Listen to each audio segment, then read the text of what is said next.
1836년 5월 14일 벨라스코 조약이라는 평화 조약을 맺게 되었습니다. 조약의 핵심 내용은 텍사스에서 멕시코군을 전부 철수시키고 다시는 전쟁을 일으키지 않겠다는 맹세를 하는 것이었습니다. 에이, 진짜 이거 평화 조약 맞죠? 네. 네. 그런데 뭐야? 산타안나와 텍사스 반란군은 비밀리에 또 하나의 조약을 맺습니다. 비밀리에?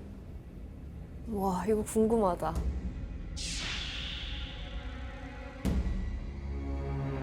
그는 텍사스가 선포한 독립을 멕시코 정부가 인정하도록 노력해야 한다.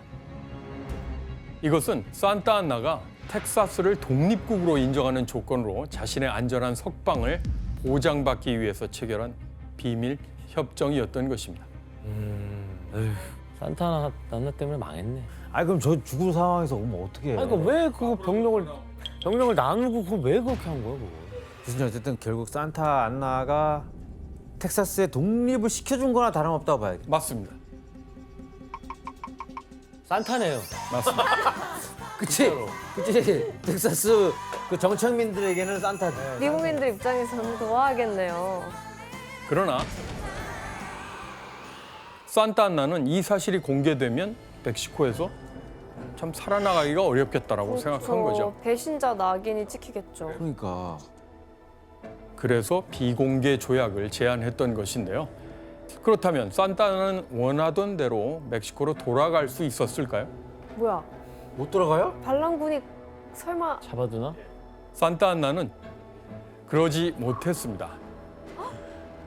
그건 텍사스 내부에서 산타안나를 풀어주는 것에 대한 반대가 매우 심했고 일부 반란군과 주민들은 그를 처형해야 한다고 주장했습니다. 에이, 처형은 아니지.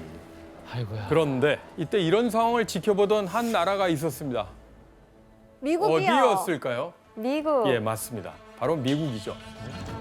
사실 미국은 공식적으로 텍사스와 멕시코의 전쟁에서 중립이라고 했지만 은밀히 텍사스를 도와주고 있었습니다. 그럼 텍사스 반란군의 뒤에는 미국이 아이, 그럼. 든든하게 있었던 거네요. 내가 아까 얘기하려다 말았는데 제일 얍실하게 그냥 하면서 이게 그냥 보고 있는 거 아니야. 그치. 알아서들 하라고. 그리고 또 이기고 있고 하니까. 그쵸. 미국은 산타안나가 돌아가도 조약을 지킬 가능성이 낮다고 봤지만 그를 또 처형하면 멕시코와 전면전이 벌어질 위험이 크다고 판단했습니다. 그렇지. 그거는 피해야지. 그래서 산타안나는 미국의 수도 워싱턴에 보내졌고요. 그 과정에서 멕시코인들에게 비공개 조약의 존재가 알려지게 되었던 것입니다. 와. 큰일 났다 이제. 이게 일부러 알린 거네. 교수님, 그러면 멕시코에서는 어떤 일이 일어나게 되죠? 산타 하나 내쳐야지. 예, 멕시코 내에 산타안나를 반대하는 자유주의 세력은 산타안나를 배신자로 간주하고 상대하지 않았습니다. 동시에 텍사스의 독립도 받아들이지 않았습니다. 그럴 수 있겠네요. 하지만 1836년 멕시코 정부의 태도와는 상관없이 텍사스는 투표를 통해서 독립전쟁의 영웅이었던 샘 휴스턴을 텍사스의 초대 대통령으로 선출했고요. 오스틴을 새로운 공화국의 국무장관으로 임명했습니다. 한마디로 완전한 독립을 강행한 것이었죠. 이게 바로 독립한 텍사스 공화국의 깃발입니다. 성적이 이렇게 작게 따온 것 같아요. 네, 맞습니다. 미국 국기에서 영감을 받아 만들어졌다고 할 수 있죠. 국기의 파란색은 충성, 그리고 흰색 줄은 순수함, 또 빨간 줄은 용기와 독립을 위해 싸운 이들의 희생을 의미한다고 합니다. 그리고 가장 중요한 하얀 별, 론스타 이렇게 부르는데요. 즉 외로운 별이죠. 하지만 어렵게 독립한 텍사스에 문제가 남아 있는데요. 뭐야?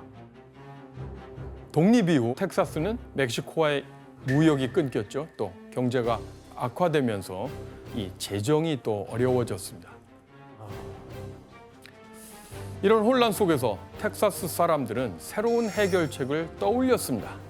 어떤 해결책을 떠올렸을까요? 미쿡으로 들어가자. 맞습니다. 우리의 든든한 뒷배. 예, 바로 미국과의 합병, 미국으로의 편입을 원했던 것입니다. 그러나 합병은 쉽지 않았습니다. 그래. 왜지? 그것은 바로 노예제를 유지하던 텍사스의 합병을 미국 내 노예제 반대주들이 강하게 반대했기 때문입니다. 그러니까 노예제가 없었던 노예제를 반대했던 북부주들이 텍사스 편입을 반대했겠네요. 맞습니다. 근데 또 그 뭐야 찬성하는 남부 쪽이잖아. 그래서 남부 쪽은 또 오라고 했겠고. 바로 옆에 맞습니다. 붙어 있는데. 결국 텍사스는 1836년부터 1845년까지 9년 동안 독립국가로 남아 있어야 했던 것이죠. 그러다가 1844년 제임스 포크가 텍사스 합병을 공약으로 내걸고 미국의 대통령에 당선됐는데요. 아, 이후 1845년 2월에 미국의 의회가 이를 통과하면서 텍사스는 미국의 28번째 주가 됐습니다.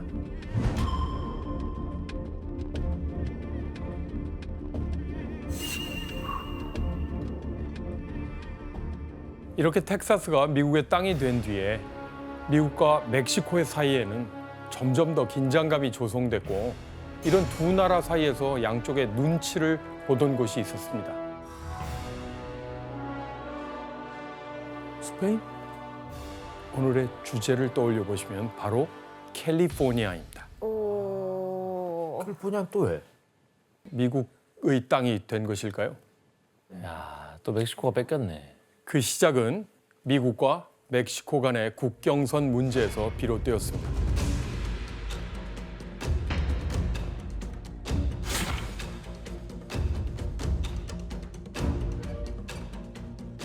미국이 텍사스를 합병한 뒤 리오그란데 강을 국경선으로 주장한 반면에 멕시코는 더 북쪽에 있는 누에세스 강이 국경이라고 주장했습니다.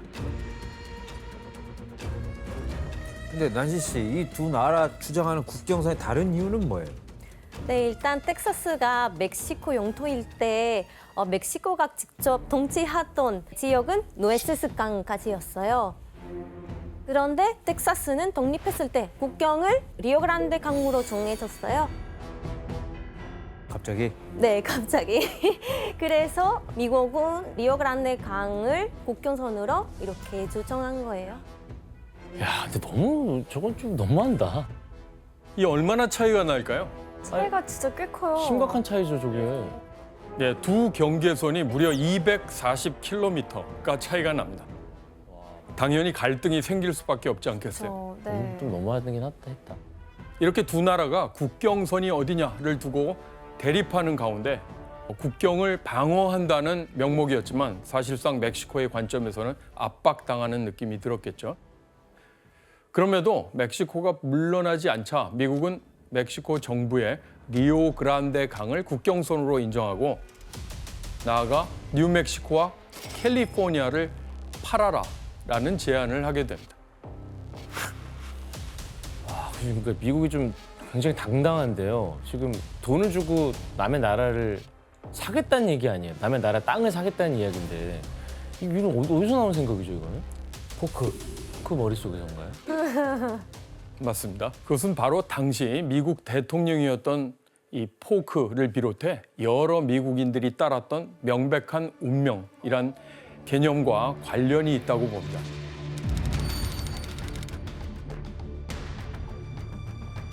이 개념은 미국이 서쪽으로 확장하는 것은 신이 우리에게 부여한 운명이다라고 생각했던 것이죠. 포크 대통령은 이 때문에 서부로 영토를 넓히는 것은 당연히 해야 할 일이라고 생각했던 것입니다. 야, 근데 참 이게 이런 생각에 대해서 멕시코 또 이런 입장에서는- 태도에 대해서 멕시코 정부는 어떻게 반응했을까요? 이거 화나겠죠. 남의 땅을 갑자기 그렇게. 황당하겠죠, 진짜. 그렇죠. 멕시코는 단호하게 거절했습니다. 당연히 그러겠지. 그러자 포크 대통령은 텍사스에 파견된 미군에게 리오그란데 강까지 진격하라고 명령했습니다.